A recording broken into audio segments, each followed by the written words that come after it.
Hello everyone, from 16 to 30 we have 2 marks question, right. तो यहाँ से थोड़ी डिफिकल्टी लेवल बढ़ भी सकती है या किसी को इजी भी लग सकता है जितने अच्छे से पढ़ा होगा।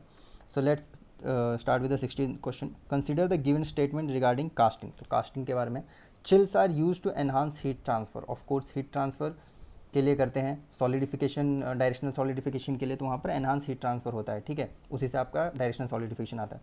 Primary purpose of padding is to provide directional solidification. No, अगर आप प्राइमरी पर्पस देखें तो जो इस टाइप की मोल्डिंग्स होती है, ठीक है, तो यहाँ पर क्या होता है कि ये जो कॉर्नर्स में इरोजन होने के बहुत चांसेस होते हैं, तो यहाँ पर हम लोग पैडिंग प्रोवाइड करते हैं ताकि इरोजन ना हो, ठीक है।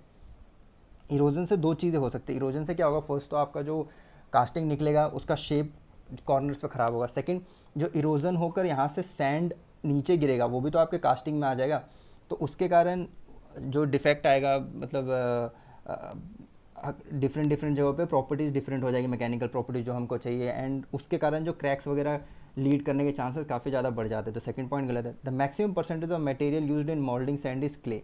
तो ये गलत है, ठीक है। अगर आप परसेंटेज वाइज देखेंगे तो जो मोल्डिंग सैंड होता है उसमें सिलिका होता है 70 to 80%, देन क्ले होता है 10 to 20%, एंड उसके बाद जो होता है वो वाटर होता है, ठीक है।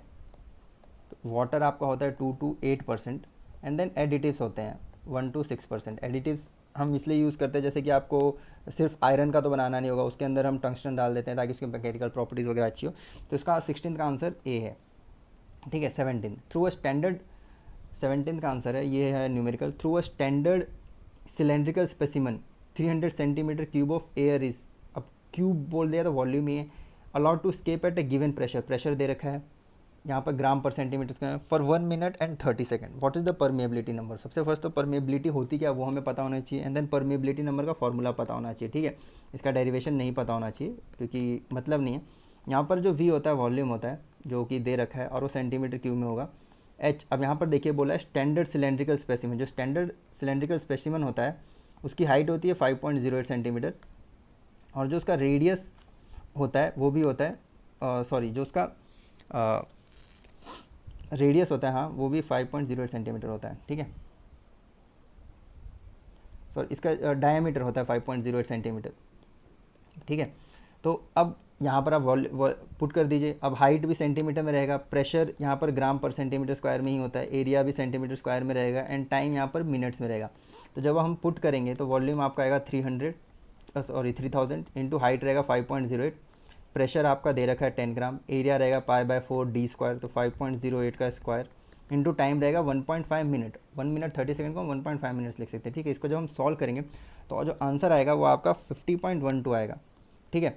बट अगर एक क्वेश्चन ऐसा भी आ सकता है कि हमें रिक्वायर कितना होता है परमेबिलिटी, परमेबिलिटी अप टू 100 या उससे भी ज़्यादा आप ले सकते हैं। अगर मतलब परमेबिलिटी 100% रख सकते हैं। परमेबिलिटी मतलब होता है कि अगर इसके अंदर गैस आ गई, जो गैस प्रोड्यूस होती है, तो ये जो आपका माउल्ड है ये कितना गैस बाहर निकलने दे रहा है, क्योंकि अगर गैस अंदर रह गई तो ऑफकोर्स डिफेक्ट प्रोड्यूस करेगा।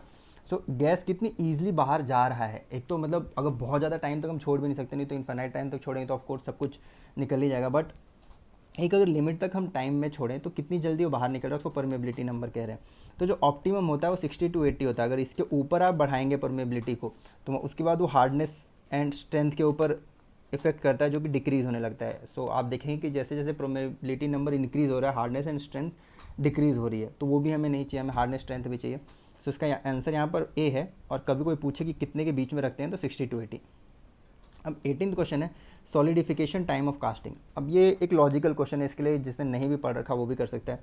अब देखिए, solidification time of casting is directly proportional to heat capacity. Of course heat capacity, जैसे आप एक सिंपल सा एग्जांपल देता हूँ कि अगर हम वाटर की हीट कैपेसिटी देखें, ओके, और एयर की हीट कैपेसिटी देखें, तो वाटर की हीट कैपेसिटी ज़्यादा है, ठीक है, और एयर की एक लेवल तक है। तो अगर आप सेम टेम्परेचर इंक्रीज़ करेंगे तो डिक्रीज़, जब टेम्परेचर डिक्रीज़ होने में ज़्यादा टाइम कौन लेगा, वाटर लेगा, क्योंकि उसकी हीट कैपेसिटी ज़्यादा है, वहाँ पर हीट ट्रांसफर ज़्यादा करना है। तो फर्स्ट सही है। Solidification time of casting is inversely proportional to thermal diffusivity. Of course thermal diffusivity मतलब कि अगर मैं यहाँ से हीट प्रोवाइड कर रहा हूँ तो ये कितनी जल्दी डिसिपेट हो रहा है, डिफ्यूज़ हो जा रहा है, तो उसके इन्वर्सली प्रोपोर्शनल। जितनी जल्दी डिफ्यूज़ हो जाएगा सॉलिडिफिकेशन टाइम उतना कम होगा, क्योंकि सॉलिडिफिकेशन टाइम मतलब क्या है कि टेम्परेचर कितनी जल्दी रिड्यूस हो रहा है और वो एक नॉर्मल टेम्परेचर पे आ जा रहा है। तो ये भी सही है। Directly proportional to thermal conductivity, देखिए ये इन्वर्सली प्रोपोर्शनल होना चाहिए। थर्मल कंडक्टिविटी जितना ज़्यादा होगा सॉलिडिफिकेशन टाइम उतना कम होगा। तो थर्ड गलत हो गया, थर्ड इसमें है and all of the above में, तो खत्म हो गया, और इसमें भी है। तो आंसर आपका 18 का डायरेक्ट बी आ जाएगा। वैसे फोर्थ आप पढ़ेंगे inversely proportional to square of surface area, ये तो आपको पता ही है, T is directly proportional to V by A का स्क्वायर। ठीक है, अब 19th question, two casting, one is fair and other is cube. 19th क्या देखिएगा, one is fair and other is cube, both are made up of same material and having same volume, what is the ratio of solidification time. अब solidification time का आपको formula पता होना चाहिए, directly proportional to V by A का square. अब सबसे पहले तो हमें स्फेयर है और क्यूब है, उनके बीच में एक रिलेशन फाइंड करना पड़ेगा। तो स्फेयर का एरिया वॉल्यूम आपको पता है 4/3 पाई आर क्यूब, और क्यूब का वॉल्यूम ए क्यूब। तो यहाँ पर हम लिख सकते हैं A by R equals to 4/3 pi raise to 1/3, right. तो इसको आप यहाँ पर अभी कर लीजिए। अब टाइम ऑफ स्फेयर पूछा ना, time of sphere upon time of cube, तो ये आ जाएगा वी बाई ए का स्क्वायर, ये स्फेयर है, वी बाई ए का क्यूब, ये हो गया। ठीक है, तो वॉल्यूम तो दोनों का सेम है, तो इसको जब हम करेंगे तो A area of cube upon area of sphere का स्क्वायर। अब एरिया ऑफ क्यूब क्या होता है 6a square, area of sphere क्या होगा 4 पाई आर स्क्वायर। ठीक है, तो यहाँ पर जो हम पुट करेंगे तो 6/4 पाई का square upon A by R raise to 4, A by R की वैल्यू यहाँ से आप यहाँ पुट कीजिए, जब आप आंसर निकालेंगे तो आपका 1.54 आंसर आएगा। ठीक है, तो आंसर इज ए। इसमें गलती होने के काफ़ी चांसेस होते हैं, कभी कभी हम यहाँ पर रेशियो में गलती कर देते हैं, तो इस चीज़ का आप ध्यान रखिएगा। नॉट, ये जो क्वेश्चन है मैच द फॉलोइंग, ये ईएसी और गेट का पेट क्वेश्चन होता है प्रोडक्शन से, क्योंकि यहाँ पर डिफेक्ट्स होते हैं, न्यूमरस चीज़ें होती है जो कि एक दूसरे से रिलेट करना पड़ता है आपको, तो ये चीज़ें आपको ध्यान रखनी पड़ेंगी। अब इसमें क्या होता है कि कभी कभी बहुत अजीब अजीब से ऑप्शंस होते हैं, तो हम कैसे सॉल्व करें। देखिए जैसे मेरा तरीका है, मैं वैसे सॉल्व करूँगा। पहले आपको बताता हूँ मैं कैसे सॉल्व करता था। ठीक है, सबसे पहले देखिए इन्वेस्टमेंट कास्टिंग। इन्वेस्टमेंट कास्टिंग बहुत ही अच्छी चीज़ों के लिए किया जाता है। तो इसमें सबसे अच्छी चीज़ क्या है, देखिए gas turbine blades, non ferrous thin casting, cylindrical block of ice engine, carburettor. तो यहाँ पर जो गैस टरबाइन है वो इन्वेस्टमेंट कास्टिंग से होता है, तो 2 का तो ए होगा ही 100%। अब देखिए प्रेशर डाई कास्टिंग, ये हमेशा कार्बोरेटर एक सब बहुत ही अच्छा एग्जाम्पल है जो कि मैंने रट लिया था। तो अब किसका 3 का डी हो गया। अब देख लीजिए ए एंड डी यहाँ पर है और ए एंड डी यहाँ पर है, तो ये दोनों तो नहीं हो सकता, तो या तो ए होगा या तो बी होगा। अब देखिए शेल मोल्डिंग देखते हैं। शेल मोल्डिंग हमारा सिलेंड्रिकल कास्टिंग के लिए होता है, और स्लस तो ये नॉन फेरस के लिए होता है। शेल मोल्डिंग भी वैसे नॉन फेरस के लिए होता है, बट स्लस कास्टिंग से हम सिलेंडर ब्लॉक नहीं बना सकते हैं। ठीक है, तो शेल मोल्डिंग के 2 ऑप्शन थे, but the correct option is इसके हिसाब से सी, तो यहाँ पर आंसर आपका बी हो जाएगा। ओके, तो CADB is right. Now the second, match the defects, ये डिफेक्ट्स के ऊपर है इन कास्टिंग एंड देयर कॉजेज। तो सबसे पहले श्रिंकेज कैविटी। तो श्रिंकेज कैविटी, सबसे पहले जो श्रिंकेज कैविटी होती है वो होती है आपकी इम्प्रॉपर राइजर डिज़ाइन। अगर राइजर डिज़ाइन इधर उधर हो गया, लेंथ कम हो गई, तो मतलब राइजर डिज़ाइन में वॉल्यूम कम आ गया, तो उसके कारण श्रिंकेज कैविटी होती है। ठीक है, ब्लो होल्स आपका क्या है, ब्लो होल्स आपका गैस डिफेक्ट है। अब गैस डिफेक्ट कैसे आ सकता है, जैसे जैसे हम टेम्परेचर बढ़ाते हैं मॉल्टन मेटल का, ठीक है, मॉल्टन मेटल का जैसे जैसे टेम्परेचर बढ़ता है तो उसकी गैस एब्जॉर्बिंग कैपेसिटी या गैस एब्जॉर्बिंग टेंडेंसी भी बोल सकते हैं, वो इंक्रीज़ होती है। तो वो आजू बाजू से एयर एब्जॉर्ब कर लेता है, कहीं से मॉइस्चर आया, कहीं से वेपर आया, एब्जॉर्ब कर लेता है, तो उसके कारण ब्लो होल होने की चांसेस बढ़ जाते हैं। तो बी एंड ए, अब देखिए बी ए यहाँ पर है, बी ए यहाँ पर, ये दोनों तो चला गया आपका भाई, बाय बाय। अब रेड टेल, रेड टेल सबको पता है कि इनसफिशिएंट अमाउंट ऑफ इंग्रेडिएंट, एक ही ऐसा है जिसका इनसफिशिएंट अमाउंट ऑफ इंग्रेडिएंट है। एंड कट्स एंड वॉशेस तो आप डायरेक्टली बोल सकते हैं कि ये इम्प्रॉपर है, तो आपका जो आंसर आएगा वो डी आ जाएगा। ठीक है, यहाँ पर डी एंड यहाँ पर सी जो आंसर से। नाउ 22 क्वेश्चन करते हैं, काफ़ी सिंपल क्वेश्चन है, मेरे को 1 मार्क्स में रखना था, बट यहाँ पर मैंने 2 मार्क्स में इसलिए रखा है क्योंकि कभी कभी 2 मार्क्स में काफ़ी इजी क्वेश्चन आते हैं, आपने देखे होंगे। ठीक है, अब यहाँ पर बोलेंगे top getting design dimension of the cavity is given by, तो कैविटी का डायमेंशन दिया है वॉल्यूम के टर्म्स में। ठीक है, pouring height of liquid metal ये भी दे रखा है, एरिया ऑफ द गेट ये दे रखा है। तो अगर हम डायग्राम बनाते हैं तो ये हो गया हमारा 20 सेंटीमीटर, ये वाला जो एरिया है ये 7 सेंटीमीटर स्क्वायर है, और इसका जो वॉल्यूम है वो 30 × 20 × 15 है। तो ये काफ़ी सिंपल है, इसका डायरेक्टली फार्मूला है volume of cavity upon area, ये जो इसको हम गेट का एरिया बोलते हैं, अपॉन √2GH। √2GH मतलब क्या हो गया, √2GH मतलब कि ये जो वेलोसिटी यहाँ से आएगी। तो जब इसको हम सॉल्व करेंगे, वॉल्यूम 30 × 20 × 15 अपॉन 2 यहाँ पर 7 है, इंटू 2 इंटू जी की वैल्यू 981 रखेंगे, सब कुछ सेंटीमीटर में देखिएगा। ठीक है, यहाँ पर 20, तो इसको जब आप सॉल्व करेंगे तो इसका आंसर 6.5 आएगा। यहाँ पर यूनिट में गलती हो जाती है, तो इसका ध्यान रखिएगा। Now 23 question, in a getting design dimension of cavity, यहाँ पर भी डायमेंशन दे रहा है, तो मतलब सेम टाइप का क्वेश्चन जैसे पिछली बार। Pouring height of liquid metal is 15 centimetre, pouring height दे रखा है। What is the difference in the time to fill the cavity from bottom and top gate system. सबसे पहले तो अगर आपने पढ़ा है अच्छे से तो ये हमको पता है कि बॉटम गेट का जो टाइमिंग होता है फिल करने का वो टॉप गेट से ज़्यादा होता है, ठीक है। तो सबसे पहले हम टॉप गेट का ही करते हैं, क्योंकि पिछला फॉर्मूले हमने देखा था, तो वहाँ पर वॉल्यूम अपॉन ये ए जी अपॉन रूट अंडर 2GH, ठीक है। तो वॉल्यूम हमें पता है 25 इंटू 15 इंटू 10 अपॉन ए कितना है, एरिया देखिए 5 सेंटीमीटर्स का। सबसे पहले गिवन भी देख लीजिए क्या क्या है, ठीक है। 9.81 और हाइट कितनी दे रही है 15। तो इससे आप जब सॉल्व करेंगे तो इससे जो आएगा वो आएगा 4.37 सेकेंड, ठीक है। जब बॉटम का फॉर्मूला थोड़ा बड़ा है तो वो आपको याद रखना पड़ेगा, तो 2 इंटू ए एम अपॉन ए जी, इसका डेरिवेशन भी है जो कि आपको पढ़ना चाहिए मेरे हिसाब से, क्योंकि काफ़ी ईजी है। अब देखिए इसमें क्या क्या होता है। सबसे पहले तो बॉटम कुछ ऐसा होता है, ठीक है, कुछ इस टाइप का, ठीक है। ये हमारा गेटिंग का हो गया, तो ये एच टी होता है, ये इसकी हाइट होगी तो एच एम हो गया। ये इसका ए एम होता है, ए एम मतलब यहाँ पर मेरा है कि एरिया ऑफ जो कास्टिंग है ना होने वाली है उसकी, और ए जी ये वाला है जो गेट का है, ठीक है। तो देख लीजिए ए एम की वैल्यू मैं क्या लिखूँगा 25 इंटू 15, ठीक है। ये तो आपको पता है ये लेंथ होता है, ब्रेड्थ होता है, हाइट होता है, तो हाइट 10 सेंटीमीटर हो गया, तो यहाँ पर आ जाएगा 25 इंटू 15, राइट। नीचे आ जाएगा यहाँ पर 5 सेंटीमीटर स्क्वायर दे रखा है, इंटू 1 अपॉन रूट अंडर 2, यहाँ पर फिर से 981 आपको रखना है, अपॉन एच टी में 15 माइनस रूट अंडर 15 माइनस 10। जब आप इसको सॉल्व करेंगे तो आपका आंसर आएगा 5.54। अब 5.54 और 4.37 में गैप कितना आ रहा है, तो ये आपका आंसर आएगा ए 23 का, ठीक है। अब 24 में in a gating design height of the sprue is 250 mm, cross section of the sprue at the beginning is this, discharge rate of liquid is this, what is the cross section of sprue at the bottom. तो सबसे पहले तो आपको पता होना चाहिए कि कुछ ये इस टाइप से होता है, ठीक है। अगर हम इसको करें तो इसको मैं 1 देता हूँ, इसको 2 देता हूँ, इसका डेरिवेशन भी है, ठीक है। इस हाइट को मैं एच टी लिख देता हूँ पहले, ठीक है, इसको एच एम लिखता हूँ। अब देखिए जो 1 to 2 है इसको हम बेसिन बोलते हैं, 2 to 3 है इसको हम स्प्रू बोलते हैं, ठीक है। तो सबसे पहले देखिए स्प्रू के बारे में क्या क्या दे रखा है। स्प्रू की लेंथ दे रखी है, तो स्प्रू की लेंथ 2 to 3 है, मतलब ये वाली लेंथ दे रखी है, ठीक है। क्रॉस सेक्शन दे रखा है, मतलब ये A2 दे रखा है, A2 की वैल्यू 550 दे रखी है। डिस्चार्ज दे रखा है, तो डिस्चार्ज को मैं क्या लिख सकता हूँ, discharge into area into velocity at 0.2, तो 5.5 इंटू 10⁵ एरिया दे रखा है 550 इंटू V2, तो यहाँ से V2 की वैल्यू आ जाएगी आपकी 1000। अब देखिए मेरे को एच टी फाइंड करना है, तो हमें पता है V2 का वैल्यू क्या होता है, रूट अंडर 2GH, है ना। अगर हम करेंगे उसको जब चेंज करते हैं, हम मानते हैं कि इस पॉइंट पे फर्स्ट पॉइंट पे कोई भी वेलोसिटी नहीं है और आप एनर्जी का कन्वर्जन कर लीजिए, तो यहाँ पर 1000 आएगा। तो यहाँ से जो एच टी की वैल्यू आएगी वो आएगी 50.97 mm है, यहाँ पर सब कुछ याद रखिएगा mm है, तो यहाँ पर जी भी आप पुट करेंगे 9810, ठीक है, 9810 mm है, ठीक है।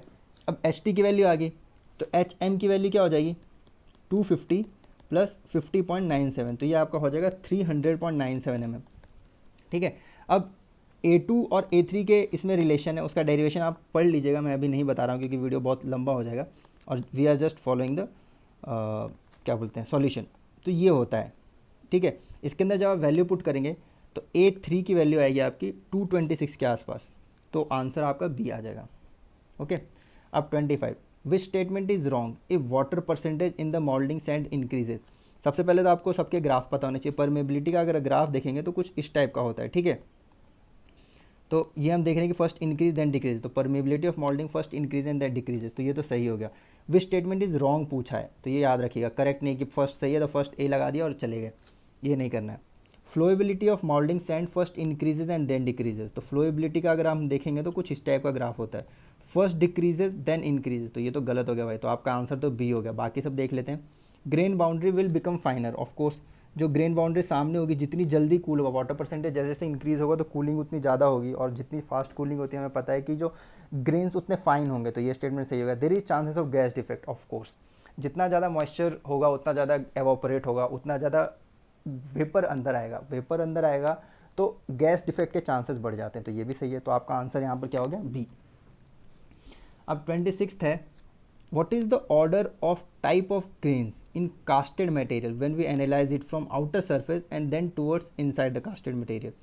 तो इसका मतलब है कि अगर मैं यहाँ से देखना चालू करूँ और अंदर की तरफ जाते रहूँ तो जो मटेरियल है, जो ग्रेन्स टाइप ऑफ ग्रेन वो कैसे चेंज होगा। तो यहाँ पर हमने एक टाइप ऑफ ग्रेन भी दे रखा है, fine grain, coarse grain, columnar grain, क्या आपका इक्विएक्स ग्रेन। सबसे पहले तो आपको पता होना चाहिए क्या क्या होता है। फाइन ग्रेन मतलब जितनी फास्ट कूलिंग होगी, आपने दो ही के बारे में सुना होगा, fine grain and coarse grain के बारे में। ओके, तो fine grain and coarse grain बड़े होते हैं अगर साइज़ में देखें तो, ठीक है। तो ये तो सही है कि जितनी जल्दी कूलिंग होगी तो फाइन ग्रेन सबसे पहला होगा। तो फाइन ग्रेन सबसे पहला होगा, मतलब ए हो सकता है या तो सी हो सकता है, ठीक है। बी एंड डी नहीं हो सकता। उसके बाद कोर्स ग्रेन आएगा। अब इक्विएक्स्ड ग्रेन पहले आ गया, कॉलमनर ग्रेन आएगा। देखिए कॉलमनर ग्रेन आता है, कॉलमनर ग्रेन इस टाइप से होते हैं, ठीक है। वो क्या होता है, एक डायरेक्शन में मैकेनिकल प्रॉपर्टीज़ प्रोवाइड करते हैं, मतलब इस डायरेक्शन में। अगर मैं इस डायरेक्शन में जाऊँ तो मैकेनिकल प्रॉपर्टीज़ उतनी अच्छी नहीं होती है। तो सेकंड कॉलमनर ग्रेन, क्योंकि जो हीट ट्रांसफर हो रहा है वो जिस डायरेक्शन में हीट ट्रांसफर होता है उसी डायरेक्शन में कॉलमनर ग्रेन बनते हैं। इक्विएक्स्ड ग्रेन क्या होते हैं, बहुत ही सॉफ्ट होते हैं, तो हर डायरेक्शन से सेम होते हैं। तो हम उसको कुछ तो ऐसा दिखाते हैं कि ऐसा सर्कल बन गया कि हर डायरेक्शन से वो सेम है। जैसे कॉलमनर ग्रेन आपने देखा ना, ऐसे बनेंगे कुछ तो, लेकिन यहाँ से भी कूलिंग हो रही है, यहाँ से भी कूलिंग हो रही है, यहाँ से भी, यहाँ से, तो जो बीच वाला होगा तो इक्विएक्स्ड बनेगा ना, क्योंकि उसके ऊपर इफेक्ट तो सेम ही आएगा लगभग। तो आंसर आपका आता है 26 का ए, ठीक है। यहाँ पर सी भी आंसर नहीं होगा। अब 27 हमने पहले ये क्वेश्चन कर रखा था, अगर आप देखेंगे तो ये नहीं, ये भी नहीं, हाँ ये वाला, ये भी नहीं, हमने क्वेश्चन किया था शायद, हाँ स्फेयर एंड क्यूब वाला जो 19th क्वेश्चन है, सेम उसी टाइप का क्वेश्चन है। तो 27th क्वेश्चन भी इसी टाइप का है। इसमें आपको कैलकुलेशन भी नहीं करना है। तो एक क्यूब है, उसका एरिया, उसका साइड ए है, volume of sphere of radius R equal, तो दोनों का वॉल्यूम सेम है, तो हम डायरेक्टली कर देंगे 4/3 पाई आर क्यूब, यहाँ पर ए क्यूब, यहाँ से आप r/a की वैल्यू निकाल लेंगे कि 3/4 pi raise to 1/3। Then solidification time है तो T1/T2 हमको पता है कि V/a 1 का स्क्वायर अपॉन V/a 2 का स्क्वायर, वॉल्यूम सेम है तो T1/T2 इक्वल्स टू A2/A1। मतलब समझ रहे हैं ना, सेम उसी टाइप से करना है। तो जब आप इसको सॉल्व करेंगे, मैं आपको हिंट दे रहा हूँ। काफ़ी लोगों को दिक्कत होती है कि सर आपने सॉल्यूशन ठीक से नहीं किया। मैं यहाँ पर आपको सॉल्यूशन बताने के लिए नहीं हूँ, मैं यहाँ पर आपको हिंट देने के लिए हूँ। ओके, और किस टाइप के डिफरेंट क्वेश्चन बन सकते हैं। एक क्वेश्चन बन सकता है कि यहाँ पर मैं ए और आर की वैल्यू दे दूँ, इसमें न्यूमेरिकल टर्म्स में दे दूँ, तो वो हो सकता है। गेट में इसके ऊपर न्यूमेरिकल वाले जो क्वेश्चन आते हैं जिसमें आपको आंसर लिखना पड़ता है, वो आ सकता है। एक है इस टाइप का आंसर, तो इसका आंसर डी है। आप सॉल्व करके देख लीजिएगा। Okay, now 28, which of the following is wrong regarding pressure die casting. Sorry, अब इसी क्वेश्चन में एक मैं आपको तरीका बताता हूँ। जैसे यहाँ पर देखिए, कभी कभी गलती क्या होती है एग्ज़ाम में कि स्पेशली ईएस में, कि जैसे यहाँ पर बोला गया ratio of solidification time of cube two same of the sphere. अब क्यूब बोला है तो ए तो नीचे आएगा, लेकिन गलती से मान लीजिए यहाँ पर r/a की जगह पर a/r सब में ही दे दिया जाता है। यहाँ भी a/r, यहाँ भी a/r, यहाँ भी a/r, यहाँ भी a/r, तो एक भी ऑप्शन सही नहीं है। बट वहाँ पर आपको आंसर तो टिक करना है ना, तो आंसर फिर भी आप डी ही टिक कीजिएगा। क्यों? क्योंकि वो ऐसा हो सकता है कि जो एग्जामिनर है उसने गलती से कर दिया हो, बट आंसर उसका वो डी ही देगा। क्योंकि यहाँ पर बाकी सिमिलरिटी देखिए, जो ये रेज टू पावर्स हैं वो हैं 4π/6, तो सब में ही सेम है। तो इस टाइप से आप थोड़ा सा आपको प्रेजेंस ऑफ माइंड भी रखना पड़ेगा। अब बाहर आगे रोने मत लगिएगा कि सर इसका तो आंसर ही नहीं। यूपीएससी में कोई भी क्वेश्चन गलत नहीं होता, उसका आंसर होता है, याद रखिएगा, ठीक है। अगर गेट में, हाँ गेट में आपको सही अगर ऐसा आ गया तो गेट में मार्क्स टू ऑल हो जाएगा। Which of the following is wrong regarding pressure die casting. अब प्रेशर डाई कास्टिंग दो टाइप की होती है। अगर आप प्रेशर डाई कास्टिंग दो टाइप की होती है। पहले तो pressure die casting die casting दो टाइप की होती है। एक होती है ग्रेविटी, एक होता है प्रेशर। अब प्रेशर में भी दो होता है, एक होता है हॉट चैम्बर, एक होता है कोल्ड चैम्बर, ठीक है। तो अब देखिए, in hot chamber die casting furnace is integral part. सही बात है, तभी तो उसको हम हॉट चैम्बर डाई कास्टिंग कहते हैं। यहाँ पर रॉन्ग पूछा है तो सही हो गया। Casted work piece will have high density, of course pressure die casting है तो डेंसिटी हाई होती है।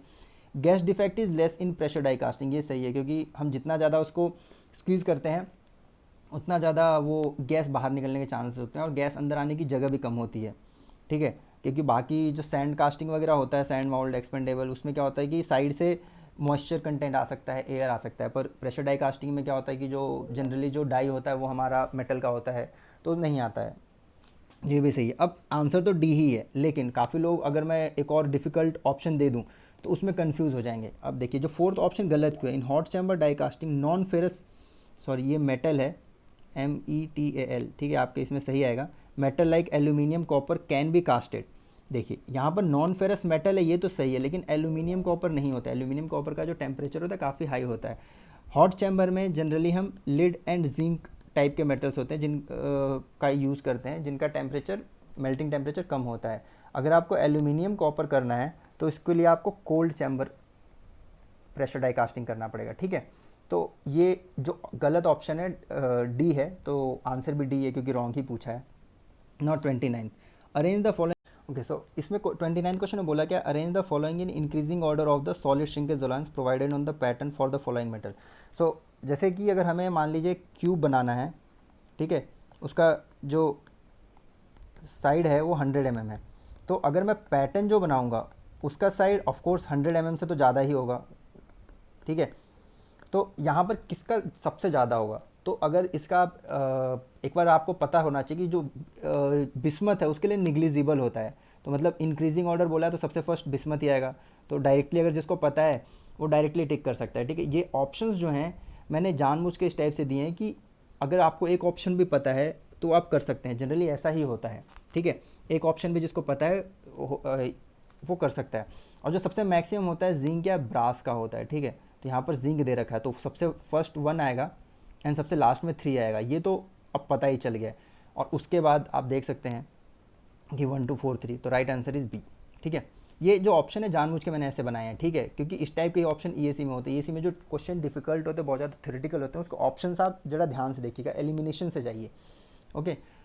अब यहाँ पर बोला in compare to investment casting die casting है, तो ये थोड़ा सा पता होना चाहिए आपको। हाई प्रोडक्शन रेट, क्योंकि डाई कास्टिंग में कूलिंग बहुत जल्दी हो जाती है एंड देन उसके बाद वहाँ पर बहुत जल्दी हम प्रेशर को बहुत हाई प्रेशर से मेटल इनपुट कर देते हैं, तो प्रोडक्शन रेट बढ़ जाता है वहाँ पर, ठीक है।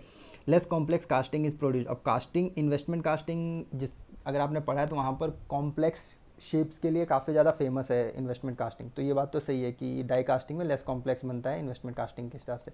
1 एंड 2 सही है, तो या तो ये ऑप्शन सही होगा या ऑल ऑफ द अबव सही हो। आप देखिए यहाँ पर high melting temperature of material can be casted, ये बिल्कुल गलत है, ठीक है। डाई कास्टिंग में मैंने आपको पिछले क्वेश्चन में ही बताया था, डाई कास्टिंग में हम नॉन फेरस यूज़ करते हैं, aluminium and copper max to max use करते हैं, ठीक है। अगर यहाँ पर बट इन्वेस्टमेंट कास्टिंग में हम इनसे भी high metal melting point temperature जिन मेटल्स का होता है वो यूज़ कर सकते हैं, तो ये स्टेटमेंट आपका गलत है, ठीक है। तो आंसर इज सी। तो यहाँ पर हमारा ख़त्म हो गया और होपफुली आपने अच्छा किया होगा। तो अब हम नेक्स्ट एग्ज़ाम में मिलते हैं, तब तक के लिए बाय।